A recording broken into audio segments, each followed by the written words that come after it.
Hey guys, thanks for tuning in to another video on ForgottenWeapons.com. I'm Ian McCollum, and we have the privilege today of taking a look at a 1931 pattern of Grande Rendement pistol from FN. This is the gun that would become the FN High Power, and this is a pistol from approximately the point in high power development where the high power separated from pistols being developed for French military trial. So, let's go back to the beginning of the story. In 1921, the French Army requests a new pistol. They put out a series of requirements. They need a gun that has a capacity of 15 rounds. They want a round counter on it. They want a bunch of stuff. FN looks at this request and figures, yeah, we can make this happen. Not a big deal. They don't even need to send it to the master, Mr. Browning, who's off in the US at the moment. They give it to one of their young, talented designers, a gentleman by the name of Dieudonné Saive. Now, Saive essentially takes the FN model of 1903 pistol, modifies it to accept a 15-round double-stack magazine that he has designed. Then they discover that this isn't quite going to meet the French requirements because the French don't want this pistol is in 9x20 Browning, which is it's a simple blowback gun. The French want something a little more powerful. It's going to require a locked breech. At that point, they take Saive's gun and magazine, and they do send them over to Browning. This has now become a problem that requires the attention of the master. Browning takes the magazine in particular and the gun and does some modification. He comes up with two separate versions of a pistol to submit to French trials. One has a straight return, a straight recoiling barrel, and one has a tilting recoiling barrel. So the pistols come back. They're submitted to French trials in 1922. By the way, Colt is given an option on these patents from Browning. They opt to pay for the patents, but they decide not to actually do any development or production on this model of gun.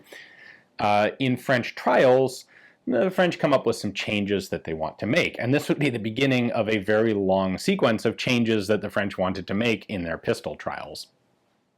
And there would be a series of developments where the French in particular want the guns to be progressively, every time they want the gun lighter. Lighter, lighter, lighter, lighter. It's not light enough. Got to be lighter. And so there are further developments of the pistol in 1923, 26, 27, 28. Finally, by about 1929, the gun has evolved to the point where it looks pretty much like this.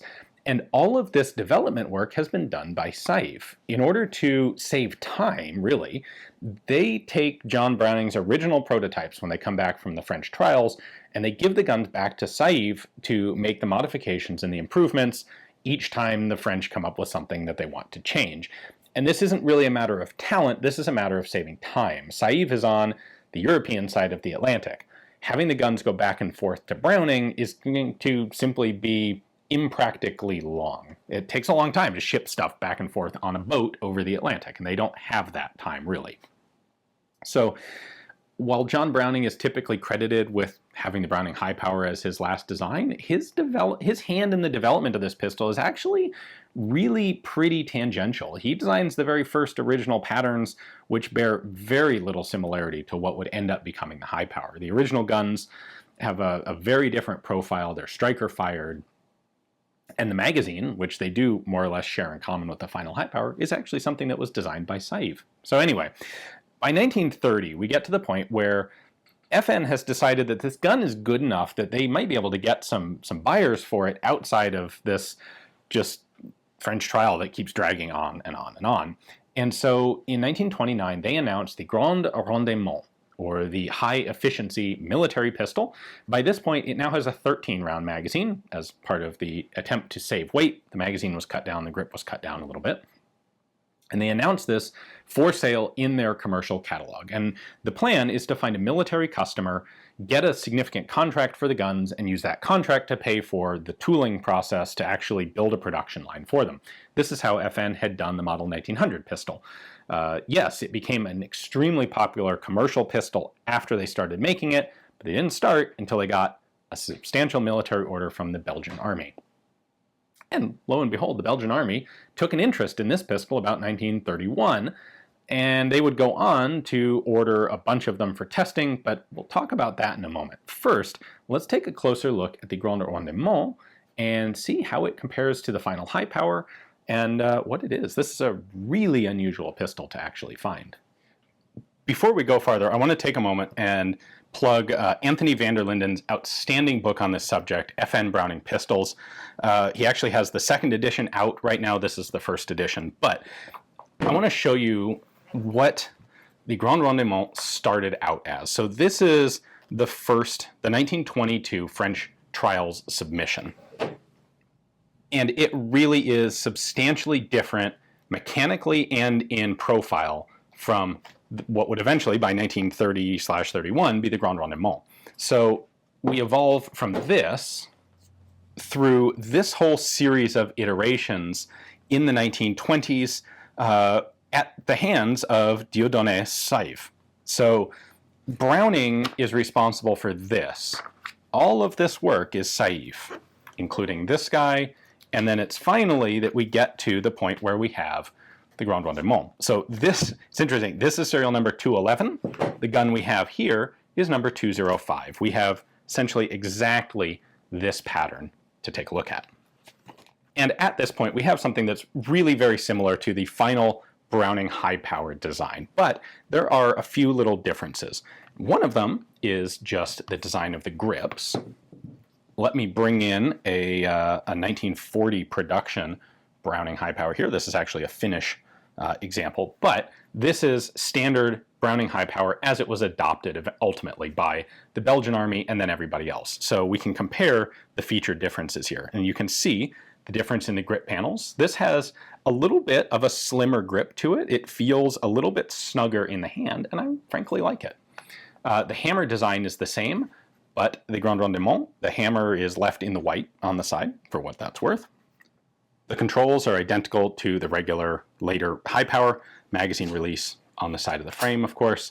We have a manual safety right there. The grips are slightly different in that they come out a little bit under and behind the safety. Our slide stop operates just as normal. And if I take the magazine out, the gun cannot fire. It still has the magazine disconnect that would remain in the standard high power. When Browning had these guns in mass production, they had their slide legend here, like this, with all of their name and address.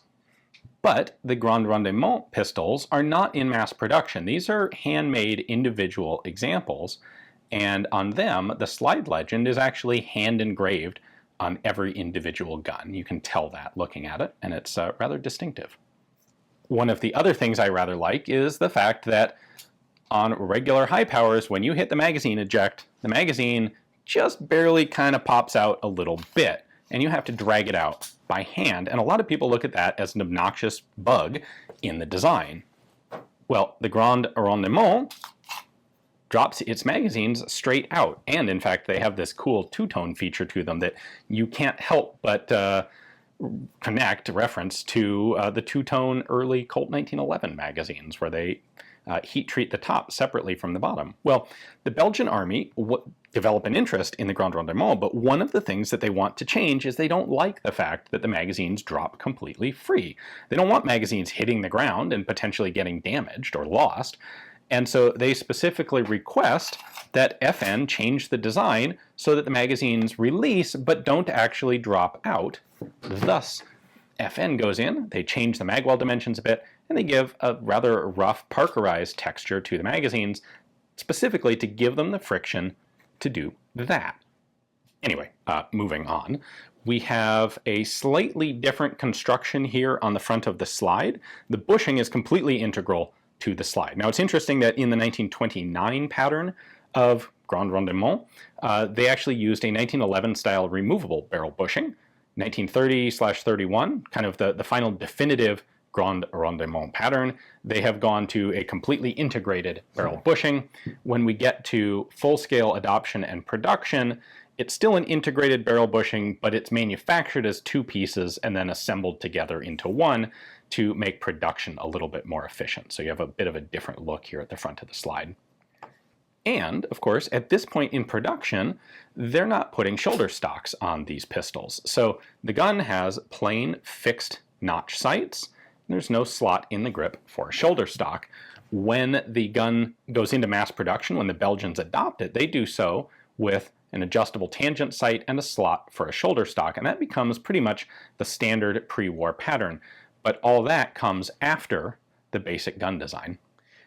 Now, I did mention that this is kind of the point where the French trials guns split off on their own development path.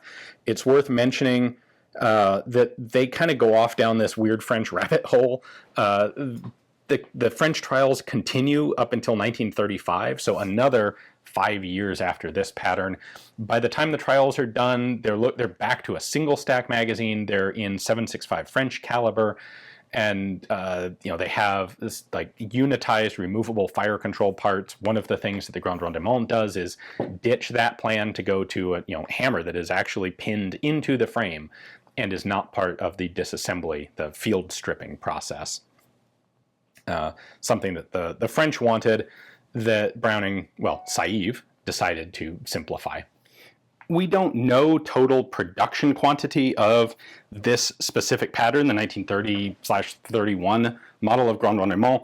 It was sort of the definitive pattern prior to actual Belgian trials, but it was never put into any significant production because that was only going to happen when a major contract was obtained. So without any further specific data to go on, I will estimate production is probably 10 to 20 guns. Certainly very, very few of them. There would never actually be a major customer for the Grande Rendement. The closest that they came was the Belgian Army. Like I said, in 1931, the Belgian Army expresses an interest. In 1933, they buy 1,000 guns for field trials. The FN factory actually makes 1,100. The other 100 are used for some commercial sales and other trials and testing and marketing. Anyway, the Belgians would, of course, go on to adopt the pistol in 1935. At that time, there was a Peruvian delegation that was also very interested, that FN came really close to selling a bunch of guns to, but they didn't manage to actually close that deal until after World War II. But this ends up leading directly to the GP35, the Grande Puissance, or the high power pistol. So there's a tiny number of these that were ever made and a much smaller number that even survive today. So it's extremely cool to get a chance to take a close look at this one. Hopefully you guys enjoyed the video. Thanks for watching.